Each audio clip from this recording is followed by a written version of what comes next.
ഹരിച്ചേട്ടാ നമസ്കാരം. ഇപ്പം നമസ്തേ. ലോക ബാങ്കിൻ്റെ ഏറ്റവും പുതിയ ചില കണക്കുകൾ പുറത്തു വന്നിരിക്കുകയാണ്. അതനുസരിച്ച് വലിയ തോതിൽ പ്രവാസികളുടെ പണം ഇന്ത്യയിലേക്ക് വരുന്നു എന്നാണ് മനസ്സിലാക്കുന്നത്.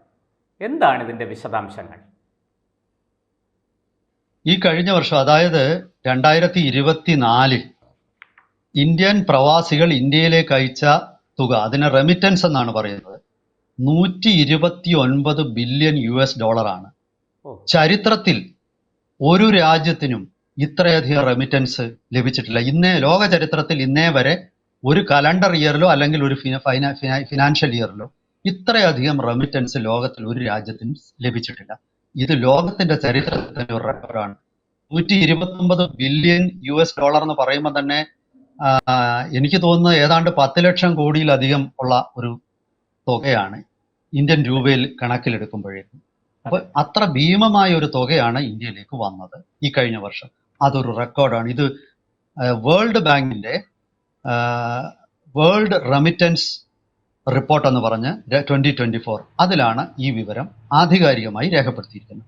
പക്ഷെ ഒരുപക്ഷെ ഇതിലും അധികമാകാം ഇന്ത്യയിലേക്ക് വന്ന തുക. കാരണം ഇത് തീർച്ചയായിട്ടും മണി എക്സ്ചേഞ്ചുകൾ വഴിയും ബാങ്കുകൾ വഴിയും ഒക്കെ വന്ന തുകയാണ് ഇതിനകത്തിൽ രേഖപ്പെടുത്തിയിരിക്കുന്നത്. ഇന്ത്യയിലേക്ക് ഹവാല റൂട്ട് വഴി ഇതിന്റെയൊക്കെ എത്രയോ കൂടുതൽ തുക വരുമെന്നാണ് എനിക്ക് തോന്നുന്നത്. അപ്പം ശരിക്കും പറഞ്ഞ ഒരു 200 ബില്യൺ ഡോളറെങ്കിലും ഇന്ത്യയിലേക്ക് എത്തിയിട്ടുണ്ടാവണം. ചോദിച്ചോളൂ. ചേട്ടാ, ഇത് ഏത് രാജ്യത്തുനിന്നാണ് ഇങ്ങനെ ഏറ്റവും കൂടുതൽ പണം വന്നിരിക്കുന്നത്? ഇത് ഗൾഫിൽ നിന്നാണോ അതോ ഇത് അമേരിക്കയിൽ നിന്നാണോ യൂറോപ്പിൽ നിന്നാണോ? എവിടെ നിന്നാണ് ഇത്രയും കൂടുതൽ പണം വന്നിരിക്കുന്നത്? അതിനെക്കുറിച്ച് എന്തെങ്കിലും പറയുന്നുണ്ടോ? തീർച്ചയായിട്ടും റിപ്പോർട്ട് പ്രകാരം അമേരിക്കയിൽ നിന്ന് തന്നെയാണ് ഇന്ത്യയിലേക്ക് ഏറ്റവും കൂടുതൽ തുക ഇപ്പോഴെത്തുന്നത്. ഇതെനിക്ക് തോന്നുന്നു 2022 മുതലാണ് ഈ ഒരു പ്രതിഭാസം തുടങ്ങുന്നത്. 2023 ആ കണക്കുണ്ട്. ഇതിന്റെ ഏറ്റവും പുതിയ കണക്കിന്റെ വിശദാംശങ്ങൾ വന്നിട്ടില്ല. 2023 കണക്കിലാണെങ്കിൽ 24 ഇന്ത്യക്ക് ലഭിച്ച റെമിറ്റൻസിലെ 24.7% യുണൈറ്റഡ് സ്റ്റേറ്റ്സ് അമേരിക്കയിൽ നിന്നാണ്. മനസ്സിലായോ? അതായത് ഏതാണ്ട് ഇന്ത്യക്ക് ലഭിച്ച വിദേശ നാണ്യത്തിന്റെ ഏതാണ്ട് 1/4 US നിന്നാണ് വരുന്നത്. അത് കഴിഞ്ഞാൽ പിന്നെ UAE ആണ്, പിന്നെ സൗദി അറേബ്യ, ഒമാൻ, അങ്ങനെയൊക്കെയുള്ള അവരൊക്കെ എനിക്ക് തോന്നുന്നു 5-3% ആ ഒരു രീതിയിലാണ്. അതുപോലെ south east Asia, Hong Kong, Singapore, ഇവിടുന്നുമൊക്കെ ഇന്ത്യക്ക് വിദേശ നാണ്യം വരുന്നുണ്ട്. പക്ഷേ ഇന്ന് ഇന്ത്യയിലേക്ക് ഏറ്റവും കൂടുതൽ വിദേശ നാണ്യം, അതായത് ഈ പറയുന്ന റെമിറ്റൻസിന്റെ രൂപത്തിൽ വിദേശ നാണ്യം വരുന്നത് US നിന്നാണ്. ഇത് വലിയൊരു പ്രസക്തി ഇതിനുണ്ട്. ഏതാണ്ട് കഴിഞ്ഞ കുറച്ച് കൊല്ലങ്ങളായിട്ട് ഇന്ത്യ ആയിരുന്നു ലോകത്തിൽ ഏറ്റവും കൂടുതൽ ഫോറിൻ റെമിറ്റൻസ് ലഭിക്കുന്ന രാജ്യം. എനിക്ക് തോന്നുന്നു കഴിഞ്ഞ ഒരു 10 കൊല്ലമെങ്കിലും ആയിട്ട് ഇന്ത്യ തന്നെയാണ്. പക്ഷെ അത് ഇത്രയധികം വർദ്ധിച്ചത് ഈ ഒരു 2020 ആ ഒരു കാലഘട്ടത്തിന് ശേഷമാണ്. ഇത് സൂചിപ്പിക്കുന്നത് ഇന്ത്യക്ക് വിദേശ നാണ്യം വളരെ ചെലവ് കുറഞ്ഞ രീതിയിൽ കിട്ടുന്നുണ്ട്. ഇപ്പം നമുക്ക് വിദേശത്തു നിന്ന് പണം ഒരു രാജ്യത്തേക്ക് ഒഴുകുന്നത് 2-3-4 തരത്തിലാണ്. അതൊന്ന് ഫോറിൻ ഡയറക്റ്റ് ഇൻവെസ്റ്റ്മെന്റ്, നേരിട്ടുള്ള വിദേശ നിക്ഷേപം. മറ്റൊന്ന് ഷെയർ മാർക്കറ്റിൽ വിദേശികൾ നിക്ഷേപിക്കുന്നു. പിന്നെ മറ്റൊന്ന് നമുക്ക് ട്രേഡ് സർപ്ലസ് ഉണ്ടാവാം, അതായത് വ്യാപാരത്തിലെ ലാഭം. ഇത് ഇന്ത്യക്കാരായിട്ടുള്ള ആൾക്കാര്, ഡയസ്പോറ എന്ന് പറയും, ഇന്ത്യൻ വംശജരായിട്ടുള്ളവര്, പ്രത്യേകിച്ച് ഇന്ത്യൻ പൗരന്മാര് അമേരിക്കയിലും മറ്റ് വിദേശ രാജ്യങ്ങളിലും ലോകമെമ്പാടും താമസിക്കുന്നവർ രാജ്യത്തേക്ക് അയക്കുന്ന പണമാണ്. ഇതിന് വലിയ കെട്ടുപാടുകളില്ല. നമ്മൾ വിദേശത്തു നിന്ന് ലോൺ വേണമെങ്കിൽ എടുക്കാം. ലോൺ എടുക്കണമെങ്കിൽ അവർ പറയുന്ന എല്ലാം ചെയ്യണ്ടേ? IMF-ന്റെ ലോക ബാങ്കിന്റെ ഒക്കെ ലോണിന് വേണ്ടി ഓരോ രാജ്യങ്ങൾ എന്തെല്ലാം രീതിയിലാണ് സ്വന്തം രാജ്യത്തെ നയങ്ങൾ മാറ്റി എഴുതുന്നത്. ശ്രീലങ്കയും പാകിസ്ഥാനും ഒക്കെ ഈ അടുത്ത കാലത്ത് ആ ദുരിതം അനുഭവിച്ചതാണ്. പക്ഷെ ഇങ്ങനെ വിദേശ പൗരന്മാർ, നമ്മുടെ സ്വദേശികളായിട്ടുള്ളവർ, പ്രവാസികൾ അയക്കുന്ന പണം അങ്ങനെയുള്ള ഒരു കെട്ടുപാടുകളുമില്ല. അത് ഇതിലെ ഒരു പ്രധാനപ്പെട്ട ഘടകമാണ്. അപ്പോൾ ശരിക്കും നമ്മൾ പ്രവാസികളുടെ അധ്വാനത്തെ സ്തുതിക്കാതെ വയ്യ. പിന്നെ ഇതിലുള്ള ഒരു വലിയ ഗുണം ഞാൻ കാണുന്നത്, ലോകത്തിൽ ഇപ്പം പല രാജ്യങ്ങളിൽ സാധാരണ റെമിറ്റൻസ് കിട്ടുന്നത് ചിലരൊക്കെ കളിയാക്കും. ഈ അവികസിത രാജ്യങ്ങളിലെ ആൾക്കാർ ചെറിയ ചെറിയ ജോലികൾ വിദേശത്ത് പോയി ചെയ്ത്, ഇപ്പം ബംഗ്ലാദേശികൾക്ക് ഏറ്റവും കൂടുതൽ വിദേശ നാണ്യം ഗൾഫിൽ നിന്നാണ് വരുന്നത്. ബംഗ്ലാദേശ് ഏറ്റവും കൂടുതൽ വിദേശ നാണ്യം ലഭിക്കുന്ന ഒരു 10 രാജ്യങ്ങളിലൊന്നാണ്. പക്ഷെ അവർ പോയിട്ട് ചെറിയ ചെറിയ ജോലികൾ ചെയ്ത് പിന്നെ ഹോട്ടൽ റെന്റിലെ തൂപ്പും തുറപ്പും, അല്ലെങ്കിൽ കൺസ്ട്രക്ഷൻ മേഖലയിലെ പണി ചെയ്ത്, ചുമട്ട് തൊഴിലാളികളായിട്ട് ചെയ്ത്, അങ്ങനെയാണ് പാകിസ്ഥാനികളൊക്കെ നാട്ടിലേക്ക് പണം അയക്കുന്നത്. ഗൾഫിൽ ചെന്നാൽ ഏറ്റവും കൂടുതൽ ചുമട്ടുതൊഴിലാളികൾ പാകിസ്ഥാനികളാണ്. പക്ഷെ ഇന്ത്യക്കാരതല്ല. ഇന്ത്യക്കാർ വൈറ്റ് കോളർ ജോബ്സ് ചെയ്യുന്ന ഇന്ത്യക്കാരാണ്. അപ്പം നമ്മൾ പറയാൻ ആദ്യമേ വിട്ടുപോയൊരു സംഭവമുണ്ട്. അതായത് ഇത് സൂചിപ്പിക്കുന്നത് അമേരിക്കയിൽ ഇന്ന് ഇന്ത്യക്കാർക്കുള്ള ഒരു മേൽക്കോയ്മയാണ്.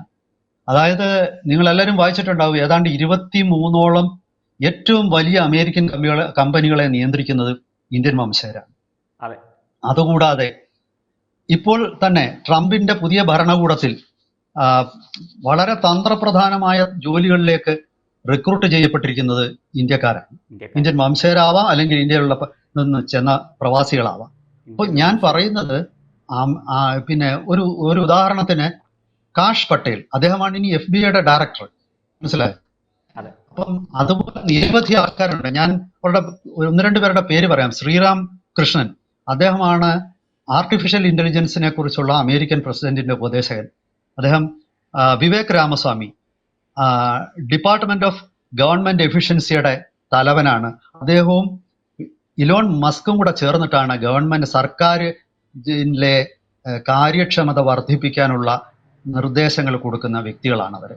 അതുപോലെ തന്നെയാണ് ഹർമീത് ദില്ലൻ, അസിസ്റ്റന്റ് അറ്റോർണി ജനറലാണ്. ഇങ്ങനെ തന്ത്രപ്രധാനമായ സ്ഥാനങ്ങളിൽ മുഴുവൻ ഇന്ത്യക്കാരാണ്. അപ്പം ഞാൻ പറഞ്ഞു വരുന്നത്, ഇന്ത്യയിലേക്ക് പണം അയക്കുന്ന ഒരു വിഭാഗം എന്ന് പറയുന്നത് ഹൈലി എഡ്യൂക്കേറ്റഡ് ആയിട്ടുള്ള തന്ത്രപ്രധാനമായ പോസ്റ്റുകളിൽ ഇരിക്കുന്ന വലിയ സമ്പന്നരായിട്ടുള്ള വ്യക്തികളാണ്. അവരാണ് ഇന്ത്യയിലേക്ക് ഇന്ന് പണം അയക്കുന്നത്. അല്ലാതെ പാവങ്ങൾ പോയിട്ട് ചെറിയ ചെറിയ തുക അയക്കുകയല്ല. ഇതിന്റെ വ്യത്യാസം എന്ന് ഞാൻ പറയുന്നത് എന്താണെന്ന് വെച്ചാൽ, ഇവരാരും തന്നെ പണം അങ്ങോട്ട് പിൻവലിക്കാനൊന്നും പോകുന്നില്ല. പെട്ടെന്ന് അവർ ഇന്ത്യയിൽ ഈ പണം ഇന്ത്യയുടെ വികസനത്തിനും ഇന്ത്യയുടെ പുരോഗതിക്കും വേണ്ടിയിട്ട് ഉപയോഗിക്കാനുള്ള, ഇതൊരു രാഷ്ട്രത്തിന്റെ വളർച്ചയുടെ ഒരു ഘട്ടമാണ്. ഇന്ന് ലോകത്തിൽ തന്നെ ഒരു നിർണായക ശക്തിയായി, പ്രത്യേകിച്ച് സാമ്പത്തിക മേഖലയിൽ ഇന്ത്യ മാറിക്കഴിഞ്ഞിരിക്കുന്നു എന്നുള്ളതിന്റെ സൂചനയാണിത്. ചോദിച്ചോളൂ. തീർച്ചയായിട്ടും ഞാൻ അതാണ് ചോദിക്കാൻ വന്നത്. ഇത് നമ്മുടെ സാമ്പത്തിക രംഗത്തെ എങ്ങനെ സ്വാധീനിക്കും? ഒപ്പം നമ്മുടെ ഈ വിദേശ നിക്ഷേപം, ഫോറിൻ ഇൻവെസ്റ്റ്മെൻറ്റിൻ്റെ കാര്യം അങ്ങ് പറഞ്ഞു, അതിന് എന്താണ് മാറ്റം വരാൻ പോകുന്നത്? അതിലൊരു വലിയ കുതിച്ചുചാട്ടം പ്രതീക്ഷിക്കാമോ? അത് മറ്റ് ലോകരാജ്യങ്ങളുമായിട്ട് താരതമ്യം ചെയ്യുമ്പോൾ നമുക്കതെങ്ങനെയൊക്കെ ഗുണം ചെയ്യും? ഒന്ന് ലഘുവായിട്ടൊന്ന് വിശദീകരിക്കാമോ? അല്ല, ഇതിന്റെ സാമ്പത്തിക പ്രസക്തി എന്ന് പറയുന്നത് ഞാൻ ആദ്യമേ പറഞ്ഞു. ഈ റെമിറ്റൻസ് പിന്നെ ചില അർത്ഥത്തിൽ റെമിറ്റൻസിനെ കാണുന്നത് ആ രാജ്യം വികസിതമല്ല എന്നുള്ളത് കൊണ്ടാണ്. കാരണം അതുകൊണ്ടാണല്ലോ അവിടുന്ന് ആൾക്കാർ വെളിയിലേക്ക് ജോലിക്ക് പോകുന്നത്. അപ്പം ഇപ്പൊ ഉദാഹരണത്തിന് ബംഗ്ലാദേശ്, നേപ്പാൾ എന്നൊക്കെ പറയുന്ന, അതുപോലെ ശ്രീലങ്ക, ഇവിടെയൊക്കെ അവരുടെ മൊത്തം GDP-യുടെ ഏതാണ്ട് 20-25% ഒക്കെ റെമിറ്റൻസ് ആണ്. പക്ഷെ ഇന്ത്യയുടെ ഒരു ശോഭനമായ ഒരു പിക്ചർ എന്ന് പറയുന്നത് ഇന്ത്യയുടെ GDP-യുടെ വെറും 3.3% മാത്രമാണ് റെമിറ്റൻസ്. ഇത്ര വലിയ റെമിറ്റൻസ് ഇന്ത്യക്ക് കിട്ടുന്നുണ്ടെങ്കിലും ശരിക്കും അത് GDP-യുടെ വളരെ ചെറിയൊരു ശതമാനമാണ്. അതായത് ഇന്ത്യ റെമിറ്റൻസിനെ ആശ്രയിച്ചൊന്നും അല്ല നിൽക്കുന്നത്. പക്ഷെ റെമിറ്റൻസ് ഇന്ത്യക്ക് ഉള്ള ഒരു ബോണസാണ്. അത് ഇന്ത്യയുടെ ഒരു കരുത്ത് കാണിക്കുന്നതാണ്. അപ്പോൾ ഞാൻ പറഞ്ഞു വരുന്നത്, ഈ റെമിറ്റൻസ് ഉപയോഗിച്ച് ഇവിടെ വ്യവസായങ്ങൾ വളരുന്നുണ്ട്. അതാണ് അത് സൂചിപ്പിക്കുന്നത്. നമ്മുടെ വ്യവസായങ്ങളും നമ്മൾ വ്യാപാരത്തിലൂടെയും നമ്മൾ നേരിട്ടുള്ള വിദേശ നിക്ഷേപത്തിലൂടെയും ഒക്കെ പലതരത്തിൽ നമ്മുടെ നാട്ടിലേക്ക് പണം ആകർഷിക്കുന്നുണ്ട്. നമ്മുടെ രാജ്യത്ത് വലിയ തോതിലുള്ള ഉൽപാദന മേഖലയിലുള്ള വിപ്ലവം നടക്കുന്നുണ്ട്. അപ്പോൾ ഇത് കാണിക്കുന്നത് ഇന്ത്യയുടെ ഒരു ആരോഗ്യകരമായ സാമ്പത്തിക സ്ഥിതി തന്നെയാണ്. അതായത് കൂടുതൽ റെമിറ്റൻസ് വരുന്നു എന്നുള്ളത് നമ്മുടെ ഒരു നെഗറ്റീവ് അല്ല, നമ്മുടെ വികസിത രാജ്യം എന്നുള്ള രീതിയിലല്ല. കാരണം നമ്മുടെ GDP-യിൽ അത് അത്ര വലിയൊരു പെർസെൻറ്റേജ് ഒന്നുമില്ല. നേപ്പാളിനെയോ അല്ലെങ്കിൽ പിന്നെ ശ്രീലങ്കയോ അല്ലെങ്കിൽ പാകിസ്ഥാനെയോ ഒന്നും പോലെ GDP-യുടെ അത്ര വലിയൊരു പെർസെൻറ്റേജ് ഒന്നുമില്ല. വെറും 3.5% പോലും ഇല്ല, അതിൽ കുറവാണ്. അപ്പം വരുന്ന പണം പക്ഷെ നമ്മൾ കൃത്യമായി ഉപയോഗിക്കുന്നുണ്ട്. അക്കാര്യത്തിൽ ഒരുപക്ഷെ കേരളം ഒഴിച്ച് മറ്റ് പല സംസ്ഥാനങ്ങളിലും ഇത് വ്യവസായങ്ങളിലേക്ക് പോകുന്നുണ്ടെന്ന് തന്നെയാണ് കരുതേണ്ടത്. കേരളത്തിൽ അത് വീട് നിർമ്മിക്കാനും ആഡംബര വസ്തു വാങ്ങിക്കാനുമാണ് ദൗർഭാഗ്യവശാൽ ഇത്തരം പണം പോകുന്നത്. ഇത് ക്രിയാത്മകമായി വിനിയോഗിക്കുന്നില്ല. കേരളവും ഇക്കാര്യത്തിൽ വ്യവസായങ്ങളിലേക്ക് മാറി വ്യവസായങ്ങളിൽ മുതൽ മുടക്കി രാഷ്ട്രത്തിന്റെ മൊത്തമുള്ള പുരോഗതിയോടൊപ്പം നമ്മുടെ സംസ്ഥാനവും ഒരു കുതിച്ചുചാട്ടം നടത്തട്ടെ എന്ന് ഞാൻ ആശംസിക്കുകയാണ്. തീർച്ചയായിട്ടും അങ്ങ് വളരെ വിലപ്പെട്ട വിവരങ്ങളാണ് പറഞ്ഞത്. നമ്മൾ സാധാരണ ഒരു കവിത നമ്മൾ പാടാറുണ്ട്,